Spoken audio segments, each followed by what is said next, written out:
we talk about great NES games, why does nobody ever bring up StarTropics? Real talk for a moment. I did not grow up with an NES. The Super Nintendo was the first console of my childhood. But, having 3 older brothers, I was no stranger to the NES library. I've played so many of the classics that the NES has to offer, and yet never had I heard a word about this gem of a game. It wasn't until I got the NES Classic Edition, also known as the NES Mini, that I got to experience StarTropics for the first time. And I can't help but wonder why this game doesn't stand out to people the same way Metroid and Zelda do. Maybe it's just my opinion, but this game deserves a lot more attention and praise than you'll commonly hear. Let's take a closer look. When you start up StarTropics, the first thing you'll notice is the beautiful tropical setting that we're going to be spending our time in. Once we get past the title screen, things might start to feel familiar. We've pretty much got a Zelda here. That's the Zelda menu. StarTropics actually feels like it borrows some of the best elements from quite a few Nintendo games. From Zelda 1, we got our hearts, our items, our potions, our top-down perspective, hidden secrets. We've got what reminds me of somewhere between Zelda 2 and Super Mario Bros. 3's overworld maps. The yo-yo and baseball bat as weapons kind of bring Earthbound and Mother 1 to mind. That's an Octo-Rock. Actually, the game feels quite a bit like a Zelda game.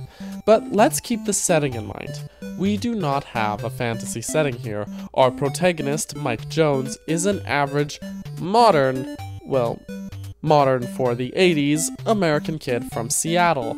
He's an all-star pitcher, apparently. Like, this kid is good at baseball, and these village people seem to put a lot of stock into that. Yeah, you heard me right, village people. Mike is from the US, but the game takes place in the aforementioned tropical setting. Mike's uncle, Steve Jones, is an archaeologist doing research in the tropics, and Mike is invited to visit him. The game actually starts off with us landing on Sea Island. Wonder why it's called that. But when we get there, Uncle Steve, or Dr. Jones, is missing. So it's up to us to travel between tropical islands to search for and rescue our uncle. Down the road, we have some far more brilliant plot twists than you'd expect from an NES game, but I will not be having any spoilers here. Why no spoilers, you ask?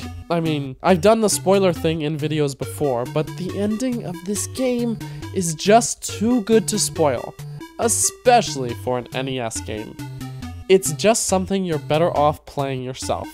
I mean that. All I'll say is that the stakes get raised in a big way.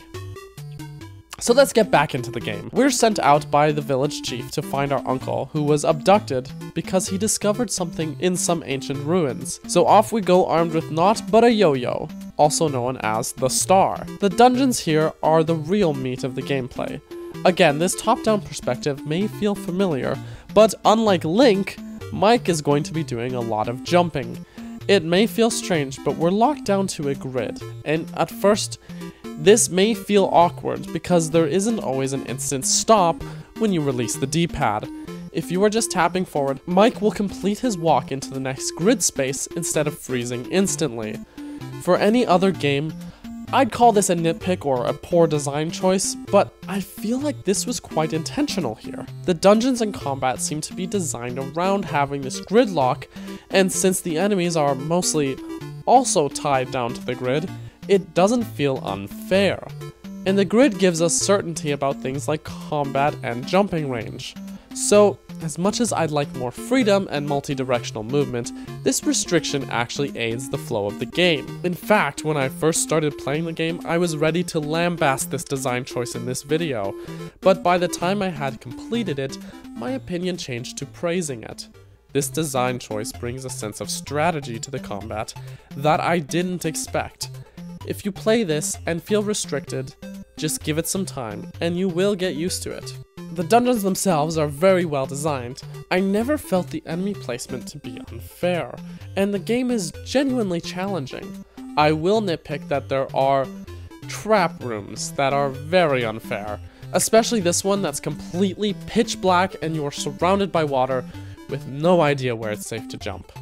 This one room had me so frustrated. The game saves automatically before and after dungeons, with a checkpoint in the dungeon, But there is no way to play through this room without getting a game over unless you have either the layout memorized or you use suspend points on whatever you downloaded the game from.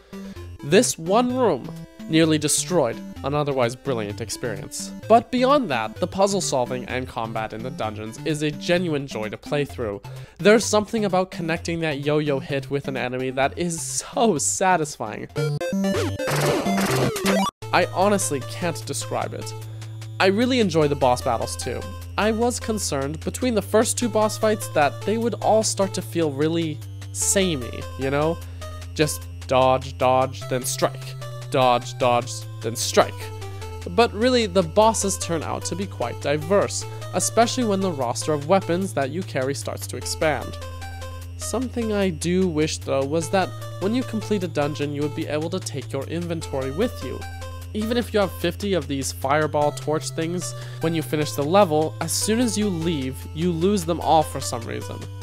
But even with the temporary weapons, the yo-yo is such a satisfying weapon to use that I'm willing to look past it. Traversing the world, you'll gain use of the submarine called Subsea, which will allow you to travel between the various islands that the game takes place on. Oh, and look, you get a little robot. This is Navcom, and I can't possibly think of where they got the design inspiration from.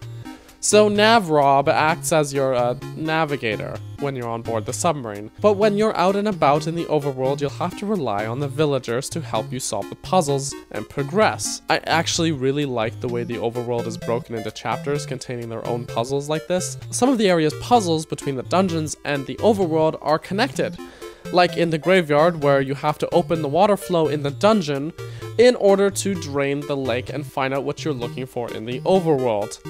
And some of the overworld puzzles may surprise you, like when you encounter this bird who seems to be talking nonsense until you find this giant piano and realizing his jabbering was actually code for what musical notes to play.